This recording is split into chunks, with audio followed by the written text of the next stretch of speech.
Students, आज हम आपको एक्सप्लेन करेंगे आरोह पुस्तक के काव्य खंड का चैप्टर 9 सबसे खतरनाक। इससे पहले हम आपको इसके जो कवि हैं उनके बारे में जानकारी दे दें। इसके जो कवि हैं पाश, पाश इनका उपनाम है। इनका मूल नाम जो है अवतार सिंह संधू। अवतार सिंह संधू जी का जन्म सन 1950 में तलवंडी सलेम गांव, जिला जालंधर, पंजाब में हुआ था। और इनकी प्रमुख रचनाएं जो हैं वो इस तरह से हैं: लौह कथा, उड़ने बाजा मगर, साडे समिया विच, लड़ेंगे साथी, ये पंजाबी में इन्होंने लिखी हैं सारी कविताएं। इसके बाद इन्होंने हिंदी में जो ट्रांसलेट हुई है इनकी कविताएं वो हैं बीच का रास्ता नहीं होता, लहू है कि तब भी गाता है। ये इनके हिंदी में अनुवाद की गई कविताओं का संकलन है। इसके पश्चात इनकी मृत्यु जो है सन 1988 में हुई थी। खालिस्तान के जो व्यक्ति हैं उस समय जो युद्ध हो रहा था उसमें इनके मित्र के साथ इनको भी मारा गया था। पाश जो है समकालीन पंजाबी साहित्य के महत्वपूर्ण कवि माने जाते हैं और मध्यम वर्गीय किसान परिवार में इनका जन्म हुआ था। और इनकी शिक्षा अनियमित ढंग से, यानी कभी छूटी और कभी इन्होंने की, मतलब बहुत अच्छी तरह से रेगुलर तरीके से इनकी पढ़ाई नहीं हो पाई, लेकिन फिर भी इन्होंने स्नातक यानी ग्रेजुएशन तक इन्होंने पढ़ाई की। और पाश जो है जन आंदोलनों से जुड़े रहे और विद्रोही कविता का इन्होंने नया सौंदर्य विधान विकसित करके उसे तीखा किंतु सृजनात्मक तेवर दिया है। और पाश की जो कविताएं लिखी गई हैं उसके जो विचार और भाव जो है बहुत ही सुंदर संयोजन से बनी हुई हैं। और इनकी गहरी राजनीतिक कविताएं हैं जिनमें लोक संस्कृति और परंपरा का गहरा बोध मिलता है। पाश जो है जन सामान्य की घटनाओं पर आउटसाइडर की तरह प्रतिक्रिया व्यक्त नहीं करते हैं, बल्कि इनकी कविताओं में वह व्यथा, निराशा और गुस्सा नज़र आता है जो जन सामान्य की घटनाएं होती हैं या उन घटनाओं से जन सामान्य जो गुजरते हैं, तो उनका व्यवहारिक जो है अनुभव इनमें स्पष्ट नज़र आता है और जो गहरी संपृक्तता के बगैर संभव ही नहीं है। स्टूडेंट्स, आज हम आपको एक्सप्लेन करेंगे आरोह पुस्तक में काव्य खंड का चैप्टर 9 सबसे खतरनाक। इसमें पहले हम आपको एक्सप्लेन करेंगे, दो पद हैं। मेहनत की लूट सबसे खतरनाक नहीं होती, पुलिस की मार सबसे खतरनाक नहीं होती, गद्दारी लोभ की मुट्ठी सबसे खतरनाक नहीं होती, बैठे बिठाए पकड़े जाना तो बुरा है, सहमी सी चुप में जकड़ जाना बुरा तो है पर सबसे खतरनाक नहीं होता, कपट के बारे में सही होते हुए भी दब जाना बुरा तो है, किसी जुगनू की लौ में पढ़ना बुरा तो है, मुट्ठियाँ भींचकर बस वक्त निकाल लेना बुरा सबसे खतरनाक नहीं होता। स्टूडेंट्स, इसमें सबसे पहले संदर्भ लिखेंगे इस तरह से: प्रस्तुत कविता के अंश हमारी पाठ्य पुस्तक आरोह के भाग 1 में संकलित कविता सबसे खतरनाक से ली गई है और इसके रचयिता पंजाबी कवि श्री पाश हैं। इसके पश्चात आप प्रसंग लिखेंगे इस तरह से कि प्रस्तुत पद्यांश में कवि ने यह समझाने की कोशिश की है कि दिनों दिन अधिक से अधिक नृशंस और क्रूर जो बहुत ही ज़्यादा निकृष्ट यानी बहुत बुरी परिस्थितियां होती हैं, इसके लिए क्रूर बोला जाता है। तो क्रूर होती जा रही स्थितियों को उसकी विद्रूपताओं के साथ चित्रित किया गया है और इस अंश में कवि ने कुछ खतरनाक स्थितियों के विषय में भी बताया है।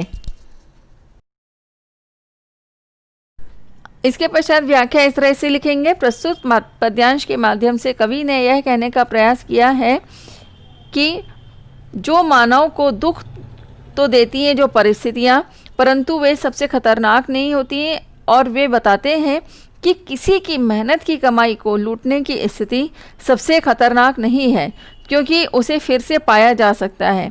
पुलिस की मार पड़ना भी इतना खतरनाक नहीं होता है और किसी के साथ गद्दारी करना या लोभ के कारण यानी लालच के कारण रिश्वत देना भी खतरनाक है, परंतु अन्य बातों जितना नहीं। और कवि ने आगे यह कहने की कोशिश की है कि किसी के दोष के बिना पुलिस द्वारा पकड़े जाने से बुरा बहुत लगता है, यानी मन को बुरा तो लगता है कि हमारा कोई दोष नहीं है, फिर भी पुलिस हमको पकड़ कर लेकर जा रही है, तो ये बुरा तो लगता है। और अन्याय को डरकर चुपचाप सहन करना भी बहुत बुरा है, परंतु यह सबसे खतरनाक नहीं होता है। छल और कपट के माहौल में सच्ची बातें छिप जाती हैं।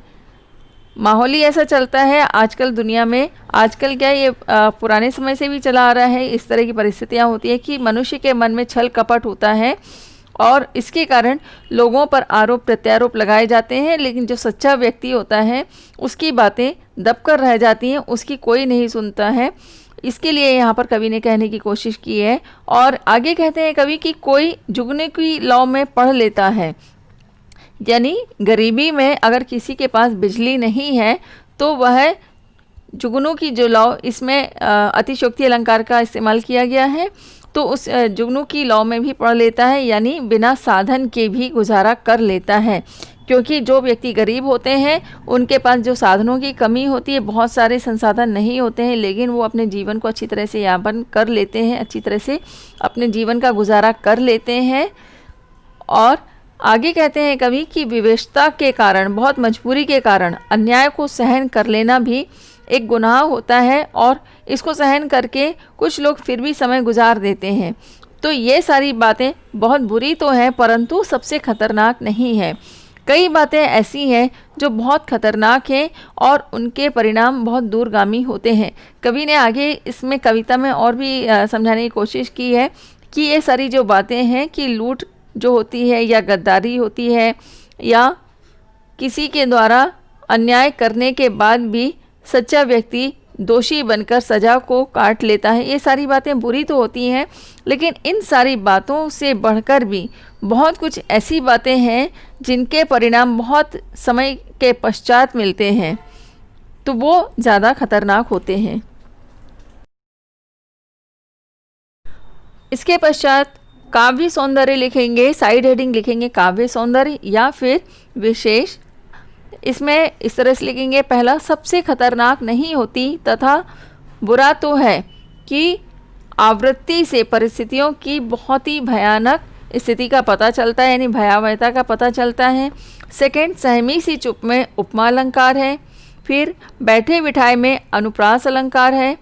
साधनहीनता के लिए जुगनू की लौ का नया प्रयोग किया गया है, और यहाँ पर अतिशयोक्ति अलंकार भी लिख सकते हैं। और नेक्स्ट लिखेंगे, गद्दारी लोभ की मुट्ठी भी नया प्रयोग किया गया है। इस तरह के जो शब्द लिए गए हैं, इन्होंने नए शब्दों का इस्तेमाल बहुत ही अच्छी तरह से किया है कविता के रूप में। कथन में जोश है, आवेश है और मौलिकता है, और मुठियाँ भींचकर इस वक्त निकाल लेने का बिंब बहुत ही प्रभावशाली है, और सहज सरल और खड़ी बोली का यहाँ पर प्रयोग किया गया है। इसके पश्चात अगला पद है, सबसे खतरनाक होता है मुर्दा शांति से भर जाना, ना होना तड़प का सब सहन कर जाना, घर से निकलना काम पर और काम से लौटकर घर आना। सबसे खतरनाक होता है हमारे सपनों का मर जाना। सबसे खतरनाक होता है हमारे सपनों का मर जाना। सबसे खतरनाक वह घड़ी होती है आपकी कलाई पर चलती हुई भी जो आपकी निगाह में रुकी होती है। स्टूडेंट्स, इसमें हमने आपको वर्ड मीनिंग्स भी दिए हैं, तो इसके पश्चात संदर्भ पहले के अनुसार ही लिखेंगे। पहले पद में जिस तरह से लिखा था कि प्रस्तुत पद्यांश हमारी पाठ्य पुस्तक आरोह के भाग 1 में संकलित कविता सबसे खतरनाक से ली गई है, और इसके रचयिता पंजाबी कवि श्री पाश हैं। इसके पश्चात प्रसंग लिखेंगे।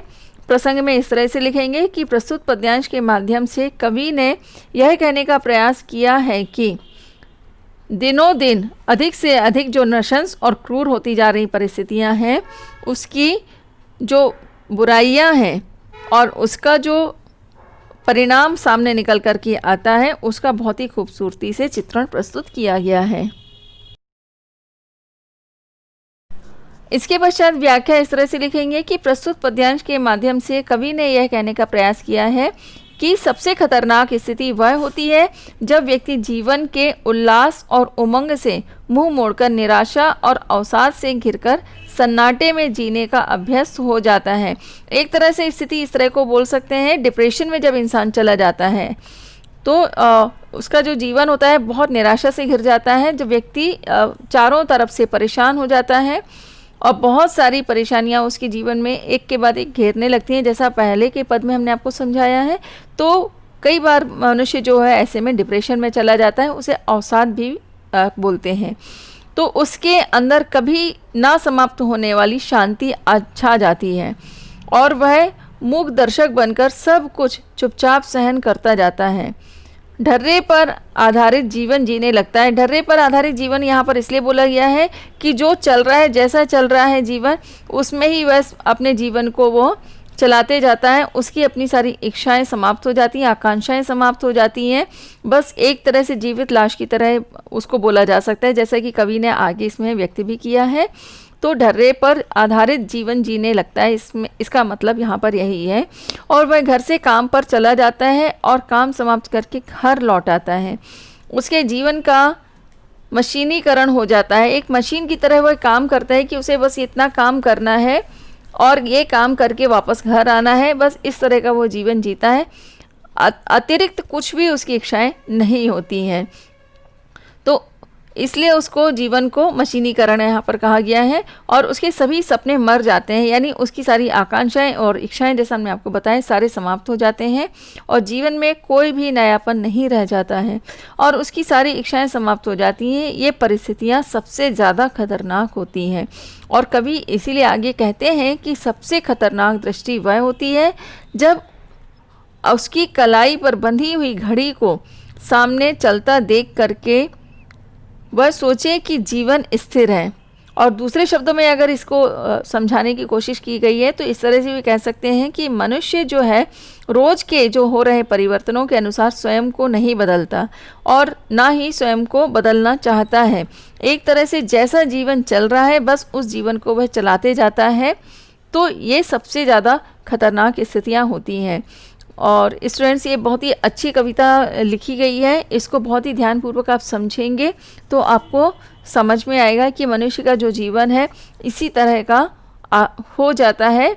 एक वर्तमान में जो परिस्थितियाँ चल रही हैं उसके अनुसार यदि मनुष्य अपने आप को परिवर्तित अगर नहीं करता है तो।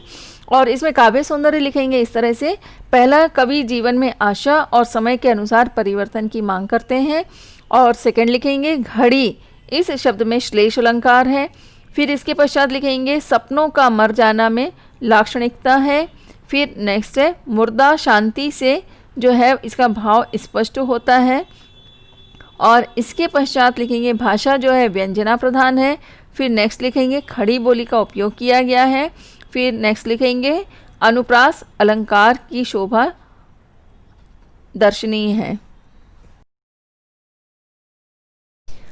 इसके पश्चात अगला पद है सबसे खतरनाक वह आँख होती है जो सब कुछ देखती हुई भी जमी बर्फ होती है, जिसकी नज़र दुनिया को मोहब्बत से चूमना भूल जाती है, जो चीज़ों से उठती अंधेपन की भाप पर ढुलक जाती है, जो रोज़मर्रा के क्रम को पीती हुई एक लक्ष्यहीन दोहराव के उलटफेर में खो जाती है। स्टूडेंट्स, इसका संदर्भ पहले पद के अनुसार ही लिखेंगे और प्रसंग इस तरह से लिखेंगे। प्रस्तुत पद्यांश के माध्यम से कवि ने यह कहने का प्रयास किया है कि दिनों दिन अधिक से अधिक जो नृशंस और बुरी परिस्थितियां उत्पन्न हो रही हैं उसका जो है परिणाम बहुत ही बुरा निकलेगा, इसका बहुत ही खूबसूरती से चित्रण प्रस्तुत किया है। इसके पश्चात व्याख्या इस तरह से लिखेंगे कि प्रस्तुत पद्यांश के माध्यम से कवि ने यह कहने का प्रयास किया है कि सामाजिक विरूपताओं का विरोध ना करने को खतरनाक माना गया है।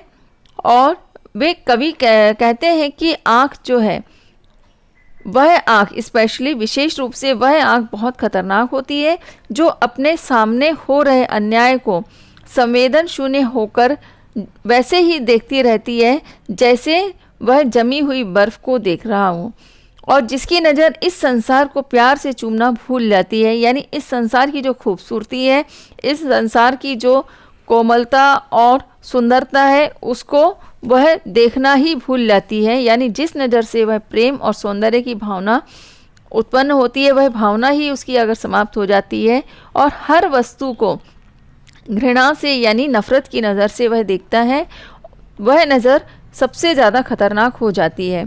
और ऐसी नज़र वस्तु के स्वार्थ के लोभ में अंधी हो जाती है और उसे पाने के लिए लालायित हो उठती है। वह नज़र सबसे ज़्यादा खतरनाक होती है और वह ज़िंदगी जो दैनिक यानी रोज़ के जो क्रियाकलाप हैं, रोज़ की जो दिनचर्या है, रोज़ के जो कार्य होते हैं, उनके साथ वह संवेदनहीनता के साथ भटकती रहती है। यानी वह ज़िंदगी जो रोज़ के क्रियाकलापों में खो जाती है, बस जो उसे करना है बस इसलिए करना है, उसके पीछे क्या उद्देश्य है और किस लिए कर रहा है, क्यों कर रहा है, ये उसकी जो सोच होती है, उसकी जो भावनाएं होती हैं, वे सारी समाप्त हो जाती हैं। तो संवेदनहीनता के साथ बस वह उन कामों को करता रहता है, बस करना है इसलिए, और जिसका कोई लक्ष्य नहीं होता है, जो लक्ष्यहीन होकर अपनी दिनचर्या को पूरा करती है। ऐसी नज़र या ऐसा जो जीवन या ऐसा जो मनुष्य होता है वह सबसे ज़्यादा खतरनाक होता है। इसके पश्चात काव्य सौंदर्य इस तरह से लिखेंगे। फर्स्ट, कवि संवेदन शून्यता पर गहरा व्यंग्य करता है, यानी जो संवेदनाहीन मनुष्यों में आज के उसमें आ गई है कि एक दूसरे के प्रति जो मानवता समाप्त हो चुकी है, उस पर कवि ने बहुत ही तीखा व्यंग्य किया है। फिर सेकंड लिखेंगे, जमी बर्फ मोहब्बत से चूमना, अंधेपन की भाप, रोज़मर्रा के क्रम को पीती, ये सारे नए शब्द इस्तेमाल किए गए हैं और बहुत ही खूबसूरती से इनका प्रयोग किया गया है। फिर इसके पश्चात जमी बर्फ संवेदन शून्यता का परिचायक है, यानी जमी बर्फ जो है मनुष्य में जो संवेदनाएं समाप्त हो चुकी हैं, मानवता समाप्त हो चुकी है, इसका ही उदाहरण इन्होंने जमी बर्फ के द्वारा दिया है। एक तरह से उपमा अलंकार इसमें इस्तेमाल किया गया है और भाषा जो है व्यंजना प्रधान है। फिर नेक्स्ट लिखेंगे, अंधेपन की भाप में रूपक अलंकार है और खड़ी बोली का प्रयोग किया गया है। इसके पश्चात नेक्स्ट पद है, सबसे खतरनाक वह चांद होता है जो हर हत्याकांड के बाद वीरान हुए आंगनों में चढ़ता है, पर आपकी आंखों को मिर्ची की तरह नहीं करता है। इसमें प्रसंग जो है इस तरह से लिखेंगे, संदर्भ आप पहले पद के अनुसार ही लिख लेंगे और प्रसंग इस तरह से लिखेंगे। प्रस्तुत पद्यांश के माध्यम से कवि ने यह कहने की कोशिश की गई है कि दिनों दिन सबसे अधिक जो नृशंस और क्रूर होती आ रही जो स्थितियां हैं, उसकी जो विषमताएं हैं, उसको बहुत ही खूबसूरती से चित्रित किया है। इसके पश्चात व्याख्या इस तरह से लिखेंगे, प्रस्तुत पद्यांश के माध्यम से कवि ने यह कहने का प्रयास किया है कि वह चांद सबसे खतरनाक होता है जो हत्याकांड के बाद उन आंगनों में चढ़ता है जो वीरान हो गए हैं। यह बहुत ही खूबसूरती से चित्रण प्रस्तुत किया है कवि ने कि ऐसी जो घटनाएं, दुर्घटनाएं जो हैं किसी भी व्यक्ति के परिवार में या घर में या किसी समाज में यदि घटित होती हैं, जिनका घर सूना हो चुका है, उसके बाद भी जब रात को चांद निकलता है और उसके आंगन में जो रोशनी करता है, तो वह बहुत ही खतरनाक होता है। और जो वीरान हो चुके हैं घर, उन आंगनों में जब चांद की रोशनी आती है तो यहाँ पर उन घरों में जो चांद है मिर्च की तरह प्रतीत होता है, लेकिन फिर भी दूसरे लोग जो हैं आसपास के, उनकी आंखों में यह नहीं गड़ता है। यह बहुत ही खूबसूरती से चित्रण प्रस्तुत किया है। और चांद का जो सौंदर्य है वो शांति का हमेशा परिचायक माना जाता है, कि जो शांति का प्रतीक माना जाता है। परंतु हत्याकांडों का, जितने भी हत्याकांड होते हैं और जो भी बुरे काम किए जाते हैं, तो और दूसरों के जो घर उजाड़े जाते हैं, उन सब का गवाह भी चांद होता है। और ऐसे चांद की चांदनी जब लोगों की आंखों में मिर्च की तरह नहीं गड़ती है, बल्कि इसके विपरीत लोग शांति महसूस करते हैं। इसमें कवि ने यही कहने की कोशिश की है कि जो हत्याकांड हो जाते हैं और जिनके साथ ये दुर्घटना घटती है, उनका जो घर है वो तो वीरान हो जाता है, लेकिन जो लोग ऐसी घटनाओं को अंजाम देते हैं तो उनकी आंखों में इस तरह से जो चांद की जो रोशनी है मिर्च की तरह गढ़नी चाहिए, यानी एक उपमा अलंकार यहाँ इस्तेमाल किया है। और लेकिन फिर भी मनुष्य जो है, जो इस तरह के अंजाम देने वाले लोग होते हैं, वो ऐसे घृणित और ऐसे बुरे कामों को करने के बाद स्वयं में एक शांति महसूस करते हैं। और इसके पश्चात काव्य सौंदर्य इस तरह से लिखेंगे। पहला, चांद आस्था और शांति का प्रतीक है।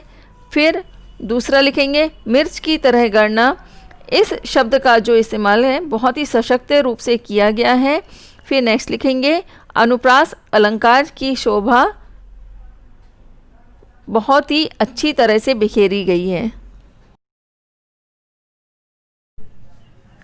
इसके पश्चात अगला पद है, सबसे खतरनाक वह गीत होता है आपके कानों तक पहुंचने के लिए जो मरसिए पढ़ता है, आतंकित लोगों के दरवाज़ों पर जो गुंडे की तरह अकड़ता है।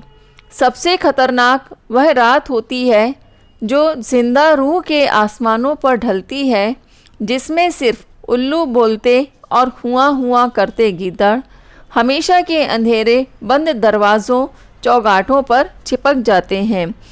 स्टूडेंट्स, इसमें संदर्भ और प्रसंग जो हमने आपको दिया है उसके अनुसार ही लिखेंगे और इसके पश्चात व्याख्या इस तरह से लिखेंगे। प्रस्तुत पद्यांश के माध्यम से कवि ने यह कहने का प्रयास किया है कि वे गीत सबसे खतरनाक होते हैं जो मनुष्य के हृदय में शोक की लहर दौड़ाते हैं, यानी जो मनुष्य को उसके दिल में बहुत ही दर्द या दुख देते हैं। और परिणामतः ये गीत मृत्यु पर गाए जाते हैं, यानी किसी की जब मृत्यु हो जाती है उस पर जो गीत गाए जाते हैं, इस तरह के जो गीत होते हैं वह सबसे ज़्यादा खतरनाक होते हैं और भयभीत लोगों को और भी अधिक डराते हैं और उन्हें गुंडों की तरह धमकाते हैं तथा अकड़ते हैं। इसमें बहुत ही अच्छी तरह से उपमा अलंकार का और अतिशयोक्ति अलंकार का उपयोग अच्छी तरह से किया गया है। और क्योंकि कवि ने यह कहने की कोशिश की है कि वे गीत है मनुष्य को बहुत ही अधिक डरा देते हैं, यानी उन मनुष्यों के साथ ऐसी दुर्घटनाएं और ऐसी परिस्थितियां उनके जीवन से निकली हैं या उन्होंने अपने जीवन में देखी है कि जिससे उनका जो जीवन है बहुत ही भयावह हो चुका है और उन्होंने मृत्यु को सामने देखा है। तो इस तरह के जो व्यक्ति होते हैं जब इसी तरह के गीत सुनते हैं जिससे कि उन्हें पता चलता है कि ये गीत जो है केवल मृत्यु पर ही, किसी के शोक पर ही गाए जाते हैं, तो उन लोगों को एक गुंडों की तरह ये गीत डराते हैं, धमकाते हैं और फिर अकड़ते हैं। और फिर आगे कवि ने ऐसे गीतों को निरर्थक माना है क्योंकि ये प्रतिरोध के भाव को नहीं जगाते, यानी मनुष्य जो है अंदर से मर चुका जिसे मानते हैं, यानी मृत हो चुका है मनुष्य, तो उसके दिल में ये गीत डराते धमकाते तो ज़रूर है लेकिन किसी से बदले की भावनाओं को वो नहीं जगाते हैं। और आगे यह कहते हैं कवि कि जब किसी जीवित आत्मा के आसमान पर निराशा रूपी रात्रि का घना अंधेरा छा जाता है, यानी जो कविता में, पूरी कविता में इस तरह का कवि ने कहने का प्रयास किया है कि जो व्यक्ति जीवित तो है लेकिन अंदर से उनकी आत्मा मर चुकी है, तो ऐसे व्यक्ति को उन्होंने इस तरह से परिचारित किया है कि जब किसी जीवित आत्मा के आसमान पर निराशा रूपी रात्रि का घना अंधेरा छा जाता है और उसमें कोई उत्साह नहीं रह जाता है, तो ऐसी रात बहुत ही खतरनाक होती है और उसके हर कोने, हर चौखट पर, यानी हर दरवाज़ों पर और घर के हर कोने पर उल्लू और गीदड़ जो हैं शोक और भय से चिपक जाते हैं, जो कभी निराशा से उबरने नहीं देते हैं। ऐसा माना भी जाता है स्टूडेंट्स कि जो रात को उल्लू बोलते हैं उनका जो है शुभ नहीं होता है उनका बोलना, और गीदड़ की जो आवाज़ होती है, जो इसमें कवि ने हुआ करके बोला है इसमें, तो ये जो आवाज़ें होती हैं एक भय मनुष्य के अंदर उत्पन्न करते हैं। और कभी भी किसी भी व्यक्ति के घर के आसपास यदि उल्लू या गीदड़ की इस तरह की जब आवाज़ें आती हैं तो व्यक्ति जो है अंदर से बहुत डर जाता है और ऐसा माना जाता है कि कुछ बुरी खबर आने वाली है। तो इस तरह का जो उन्होंने भाव इसमें कविता के माध्यम से स्पष्ट किया है। और जब इस तरह की आवाज़ें आती हैं तब मनुष्य को जो है अंदर की जो निराशा है उस निराशा से उसको कोई भी उत्साह, कोई भी उमंग बाहर खींचकर नहीं ला पाती है। मनुष्य बहुत ही गहरे अंधकार में डूब जाता है, यानी बहुत ही डीप डिप्रेशन में वह मनुष्य चला जाता है।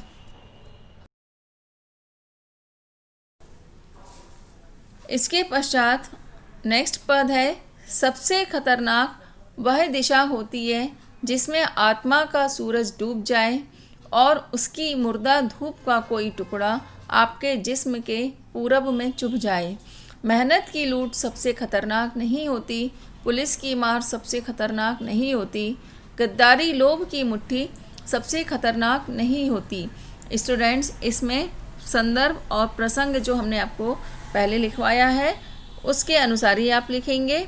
उसके पश्चात व्याख्या इस तरह से लिखेंगे, प्रस्तुत पद्यांश के माध्यम से कवि ने यह कहने का प्रयास किया है कि सबसे खतरनाक दिशा वह होती है जिसमें आत्मा का सूरज डूब जाता है, यानी जिस मनुष्य के अंदर की आत्मा मर जाती है ऐसा बोला जाता है, और वह इस तरह के काम करता है कि उसे जीवन में बस इसी तरह से चलना है और जब तक जीवन है बस उसको चलाना है और कुछ नहीं, तो इसे बोलते हैं उसकी आत्मा का मर जाना।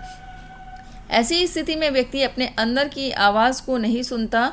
उसकी मुर्दा जैसी स्थिति हमें कहीं कोई प्रभाव छोड़ जाए तो यह स्थिति भी खतरनाक होती है, यानी मनुष्य की जो अंदर की आवाज़ है वह भी समाप्त हो जाती है।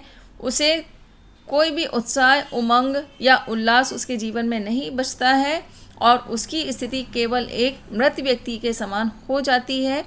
तो ऐसी स्थिति जो है बहुत ही ज़्यादा खतरनाक होती है और ऐसे लोगों में धूप की किरणों से आशा उत्पन्न भी हो तो वह मृतप्राय ही होती है। यानी ऐसे लोग जो होते हैं तो इनको कोई अगर जीवन में किसी तरह की उमंग, उत्साह या आशा की किरण अगर दिखाए भी तो उनके जीवन में उसका कोई भी असर नहीं होता है, कोई भी प्रभाव नहीं पड़ता है, जो अपने ही शरीर रूपी पूर्व दिशा में चुभकर उसे लहूलुहान करती है। यानी उस व्यक्ति के जीवन में जो घटनाएं घट चुकी होती हैं जिसके कारण वह निराशा के भंवर में डूब चुका रहता है, तो ऐसी जो परिस्थितियां होती हैं उनके जो घाव हैं, जो जख्म हैं, वो इसमें पूर्व दिशा में जिस तरह से सूरज उगता है तो इस तरह का इसमें उदाहरण दिया गया है कि उगते सूरज की तरह इसमें जो किरणें निकल कर के आती हैं इस तरह से चुभकर वे जख्म जो है उसकी आत्मा को लहूलुहान करते हैं।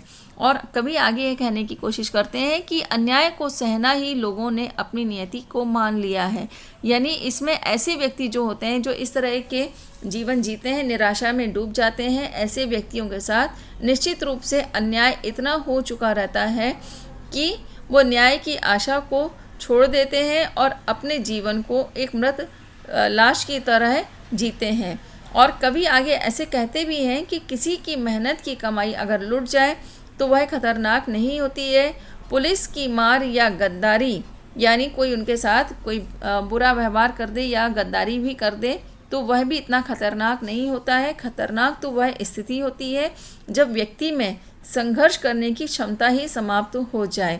इसलिए जीवन जो है, इसका जीवन का नाम ही संघर्ष है, तो जीवन में संघर्ष को कभी नहीं छोड़ना चाहिए और संघर्ष से उत्पन्न जो परिस्थितियां हैं इनसे कभी हार नहीं मानना चाहिए।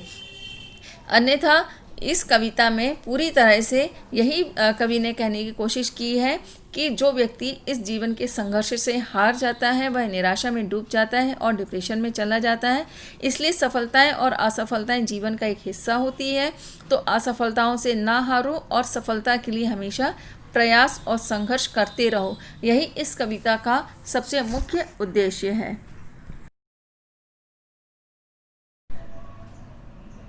स्टूडेंट्स, इसमें काव्य सौंदर्य इस तरह से लिखेंगे। फर्स्ट है, कवि ने व्यक्ति की संवेदनहीनता को खतरनाक स्थिति बताया है। और सेकंड लिखेंगे, आत्मा का सूरज और जिस्म के पूरब में रूपक अलंकार का बहुत ही सुंदर उपयोग किया है। फिर नेक्स्ट लिखेंगे, खड़ी बोली का उपयोग किया गया है। फिर नेक्स्ट लिखेंगे, सांकेतिक भाषा शोभनीय है। फिर इसके पश्चात लिखेंगे, काव्य रचना मुक्त छंद है।